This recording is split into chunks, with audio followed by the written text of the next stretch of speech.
Auction time. This is the 3X series auction, 3X01. I made this one mostly on video in the beginning stages and I did some work off camera to thin down the problem spots that were difficult. I did it off camera so I wouldn't be distracted, and then I shot the last trimming around the outside with the pressure flaking to finish up on video. So it is sharp. It's a little bit jaggedy. You know, it's not as careful as some of the other blades that I've done recently, but this is typical of my older style of sharpening. Okay, this one is 9 7/8 last time I measured. Yeah, by 2.5. It's Georgia Swirl Chert raw. It's raw chert. Okay, my hands are small, so it looks bigger than it really is. So keep that in mind. All right. That's why I measure these things. All right. 3X02 knife blade, Georgia Swirl heat treat, modern knife blade. This one does have a more careful flaking job on the edges. More consistent, straighter, less jaggedy edges. The back is a little bit thicker than the front as far as the edge thinness, and it's ground down around the hafting area, lightly ground. Okay, this one is, you gotta be careful not to mess up the tip with the tape measure. I probably should do the other way around, huh? 6 1/4. There's some translucency to this one. By 1 3/4, the actual blade length is somewhere around almost 5 inches.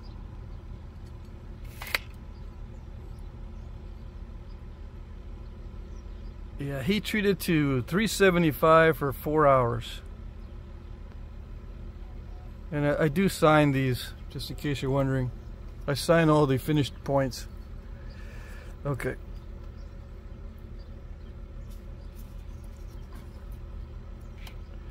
.3X03. This I made last night.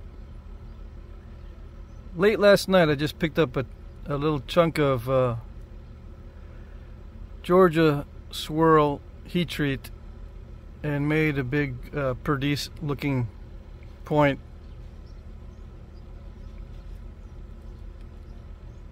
I tried to be careful on the edge work, and this was just practice for the smaller points. I need to stay in practice. This is not a small point. A small point is 2 inches or under. This one is let's see, 3.5. Oops. By 1. Yep. Let's see, this one weighs, and it's kind of hefty. It's not that thin, but it's straight. I wanted to make sure it didn't break, so it's a little on the thick side. 160 grains. Okay, so regular arrow points, the ones that are reproductions, are about 40 grains, and sometimes down to, you know, 5 grains, believe it or not. Okay, so nice piece of heat treat, Georgia Swirl. All right. 3X04. This is a raw piece of Georgia Swirl. Very preliminary edge sharpening, although it is sharp. This is some of my older style of sharpening where I just pick off all the dull spots and leave it a little bit jagged. It's more of a sawtooth effect, but it is raw.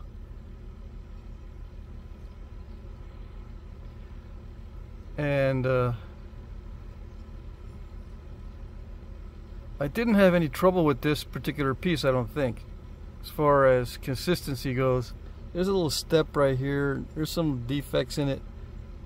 It could have been a little smoother. There's a little patch of it. It's an included patch of limestone or whatever.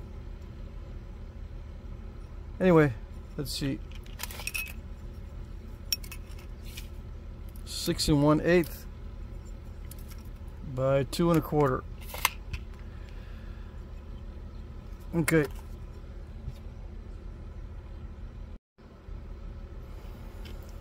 Okay, so now the boxes.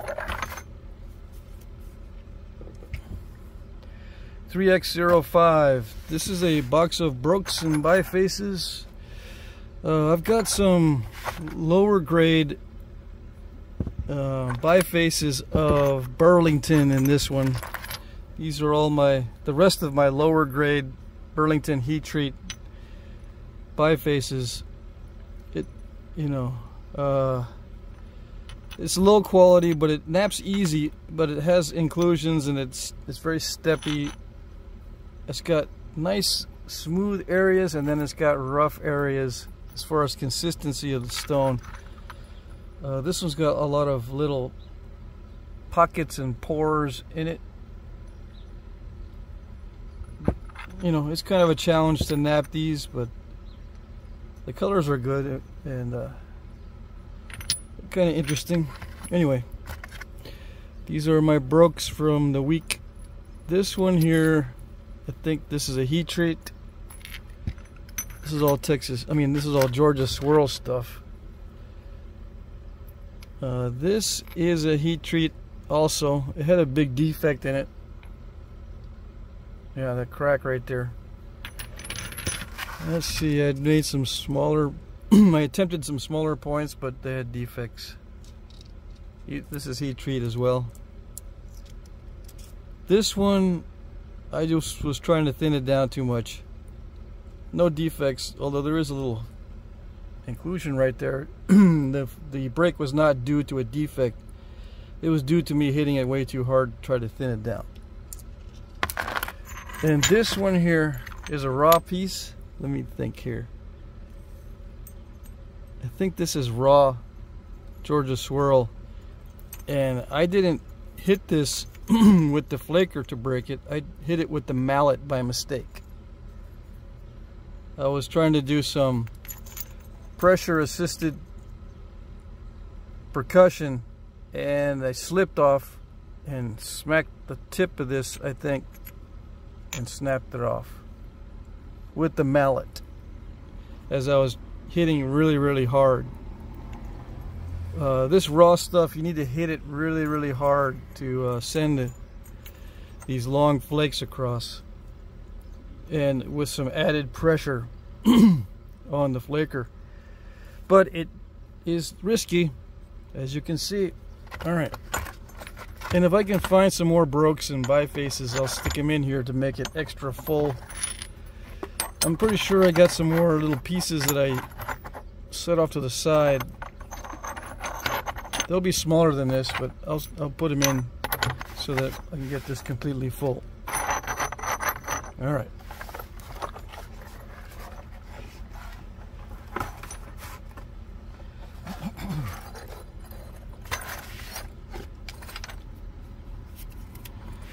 .3x06.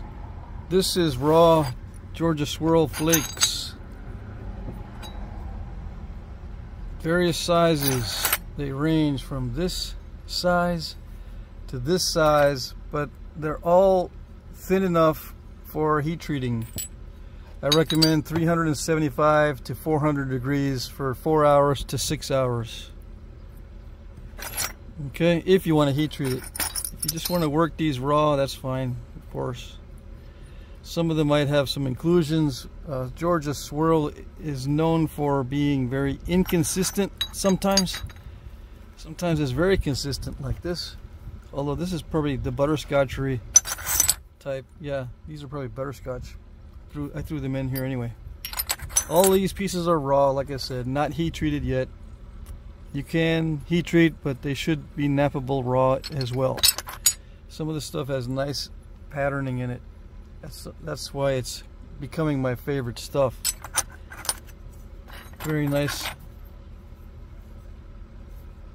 colors. Okay, so it also gives you an idea of what the size of these flakes are. Let's see, 2.5.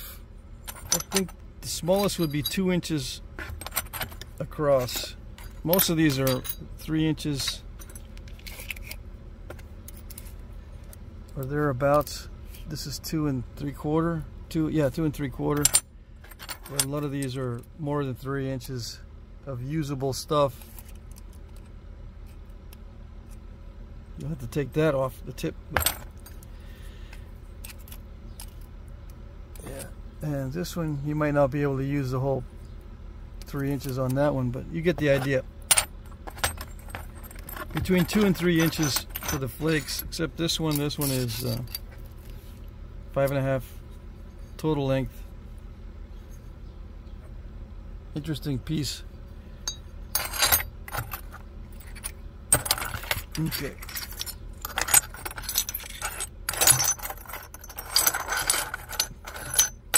I'll get them all in here. It's pretty full, but I'll get them all in here. Okay. It's about 3 pounds, by the way.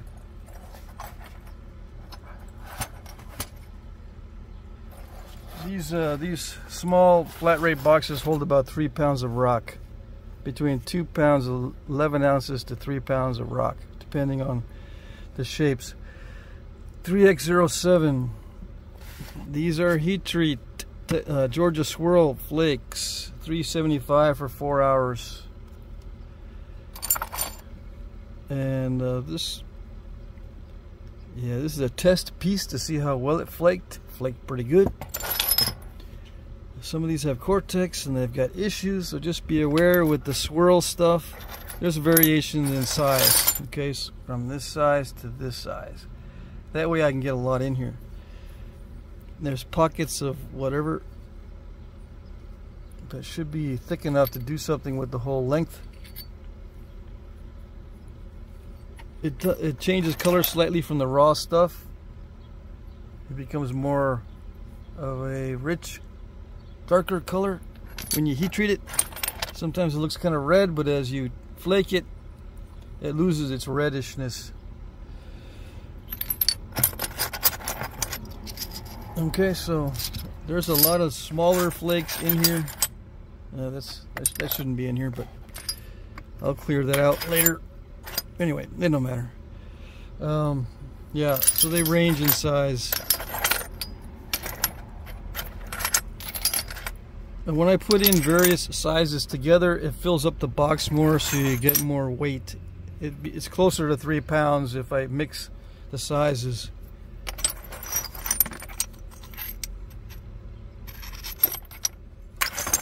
If it's all larger or clunkier stuff, I can't get as much poundage into one box. You know what I mean? Because these shapes are too odd. But I can use the smaller ones to fill the gaps. All right.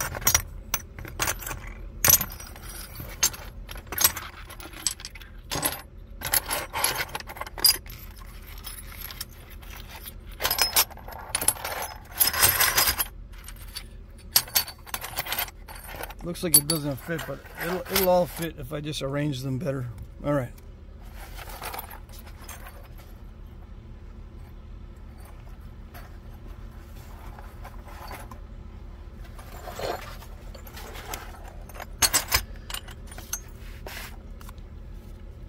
$3X08, another box of Georgia Swirl heat treat. Same thing, $3.75 for 4 hours. These here are not, the largest ones in this batch are not going to be as large as the other batch. But it's very similar. I tried to make them as similar as possible, but I think the other one has larger pieces than this one. But these are more colorful and more swirly, so to speak, than the other box. Anyway, same stuff, same batch of heat treat. All the flakes from my bifacing, all my good flakes from the bifacing this past month. This is the end of the large flakes for that batch I bought last month. All right.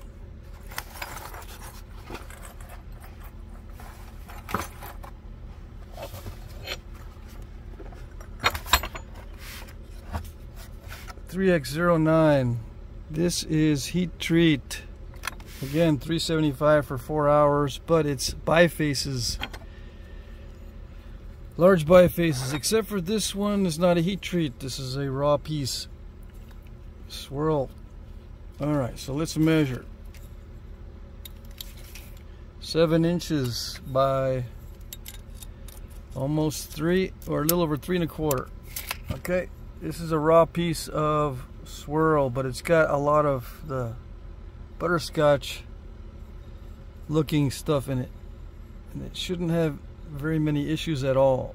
And you can heat treat this at $3.75 for 4 hours if you want. It works well raw. Let's see, this one is 6 1/8 by 3 1/2. This one I did on video, I think, and I stuck it in a box at the end of the video. So almost 7. Yeah, almost 7 inches, 6 7/8. I took a big flake off just to see if it was good. It looks good.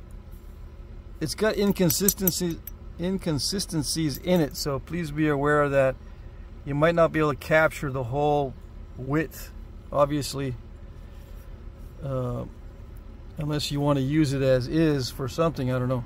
But yeah, I took a big flake off of that, so just to make sure. Some of this stuff doesn't always heat well in the middle, so you'll get a lot of nice, easy to flake around the edges, but then once you start getting toward the middle, it won't be so great. So I have to test it, and it looks like it worked pretty good. If I extend the heating time to 4 to even 6 hours, it seems to work better on this stuff than just a couple hours of heating. A lot of times I can get away with just 2 hours of heat treat, especially on flakes of this size, but stuff like this needs to be in there for at least 4 hours. All right, just FYI. This one is a piece that I napped raw to thin it down and then stuck it in the heat treat. Okay, so it should be easy to flake now. It was kind of tough before, but it has inconsistencies in it, so be aware that it's not going to be able to be smoothly flaked. It's got stuff in it. It's got inclusions and pockets. Alright, but it's already thinned down pretty much. And this one is a lower grade swirl, but it gets a little bit glossier. I don't know. It's a lower grade as far as the feel of it, because it's rough, and it could have some issues with these pockets, but after you heat treat it, it becomes glossy in these darker areas. Did I take a chunk off? Yeah, I think I took a chunk off here. Yeah, it becomes glossy, so it changes quite a bit from rough and not easy to flake to very waxy looking and easy to flake. But it has potential for issues like these pockets. You never know when they're going to pop up right when you need to thin it. All right.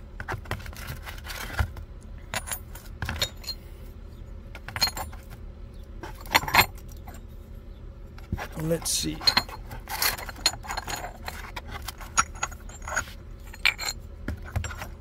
These will all fit. Don't worry, I'll get them in there.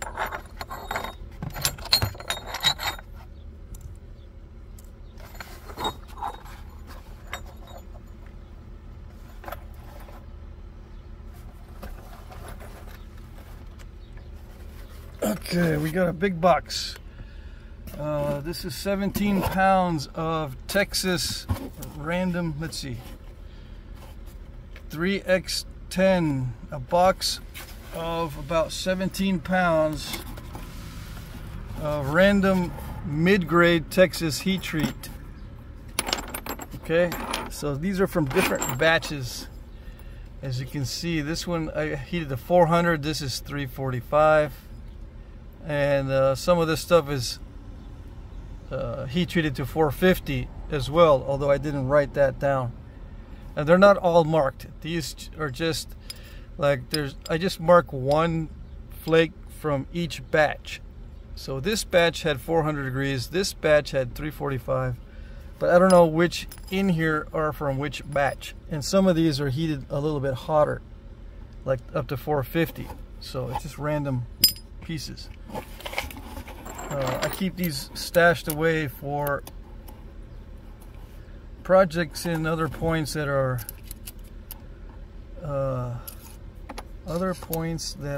my list for videos and whatnot, but I never get around to using them. So it gives you an idea what the size is on these. And some of these are curved, cracked, chunky. All right, between 2 and 3 inches. Some of them are larger than 3. Let's see. Yeah, 3.5. They're all not going to be like this one though. This one's an unusually large and flat piece that worked out really, really well. This is high-grade heat treat. Most of this stuff is mid-grade. Okay, mid-grade heat treat. So just keep that in mind.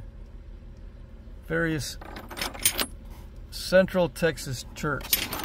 And yeah, it does make a difference. East Texas, West Texas, South Texas, and North Texas. The church differ. These are all central. So they're going to be the gray, mostly the gray. Sometimes there's a little bit of color in these. I put in flakes that are flat and slightly curved, to these clunky ones that are larger. Okay.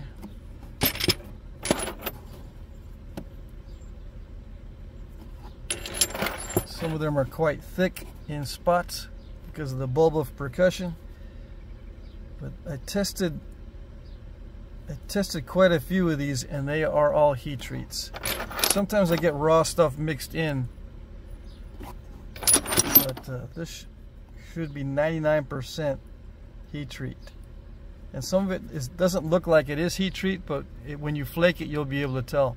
See, this one didn't get glossy, but I took that off this morning, this flake, to test it. It flakes really easily compared to the raw state.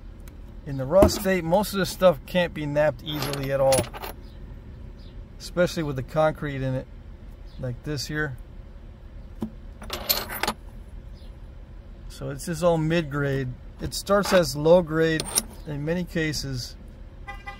So a low-grade raw becomes usually a mid-grade heat treat. Okay.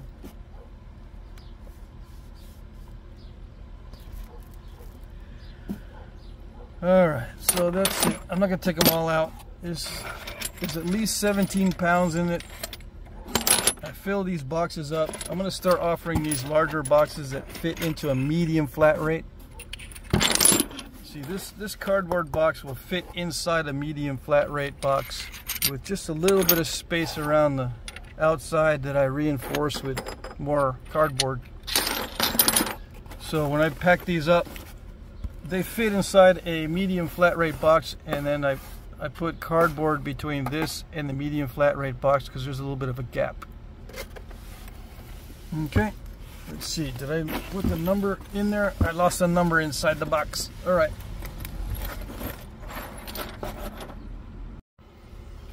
Okay, that's the third interruption today. All right, here's the number. Let's see.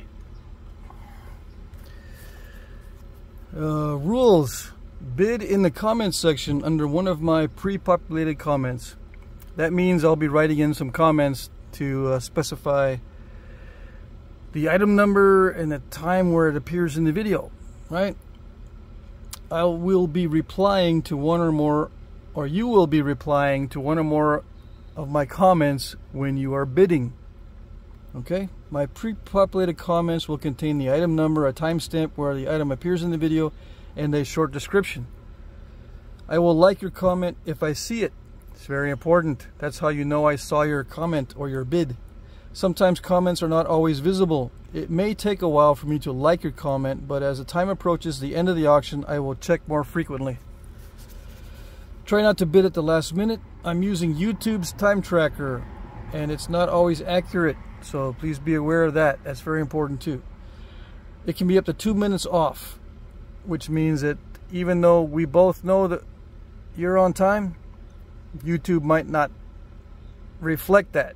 It might say that you're too late. In that case, your bid won't count, even though we both know you're on time. So just be aware of this. It's just one of those quirky things about YouTube's time tracker. Alright, shipping is free in the US. International shipping is discounted, but not free. I will add the following amounts if you are the winner. I will always ship from the post office. First class package, Canada plus 10, everywhere else 20. Small priority flat rate plus 20 or plus 30. Medium priority flat rate plus 40 or plus 50. International rates often change, and I might need to change to charge more than this sometimes. It's not often I need to charge more than 50 bucks. I will provide tracking numbers. I accept PayPal, Venmo, Cash App, check or money orders. I can also email you an electronic invoice that you can pay with a card. Winners will be announced starting at 9:01 p.m. Eastern Time. So it depends on your time zone. If you're on Central Time, the auction ends at 8 p.m. If you're on Mountain Time, it ends at 7 p.m. If you're on Pacific Time, it ends at 6 p.m. I will reply to your winning bid with sold, thank you, item number, price. Please email me your name, address, etc. to jackcrafty2@gmail.com. This is very important if I've not done business with you before. There's a lot of new guys that bid. So make sure you are paying attention to the comment section, please. And then email me your information if you win. I have no way of notifying you if you win other than in the comments section. This is your notification that you won, and it will be in the comments section under your winning bid. Okay? As a reply to your winning bid. There is a more complete description of the rules in the description box below. If you have questions, please email me at jackcrafty2@gmail. That's the easiest way to get a hold of me, through that email, because that's what I check most often. I've got messages that come in from all over the place: Instagram Messenger, text, sometimes Facebook posts, Twitter DMs.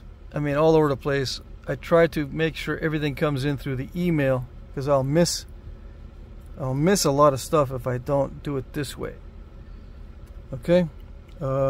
Auction 3J has a demo on my tablet. Yeah, if you're confused about how to bid, or don't know how to bid, or don't know anything about what's going on, look at Auction 3J. You can type in Jack Crafty Auction 3J, and it has a little demo on my tablet on how to bid. Please look at my previous auctions to see how they work. If you are not able to reply or comment, you will not be able to bid. If you don't know how to reply or comment, please practice on another one of my videos. I will work with you via email if you're having issues with the comments or replies. Alright, so that's it. 10 items in this auction. Hope you guys had a good weekend, and good luck.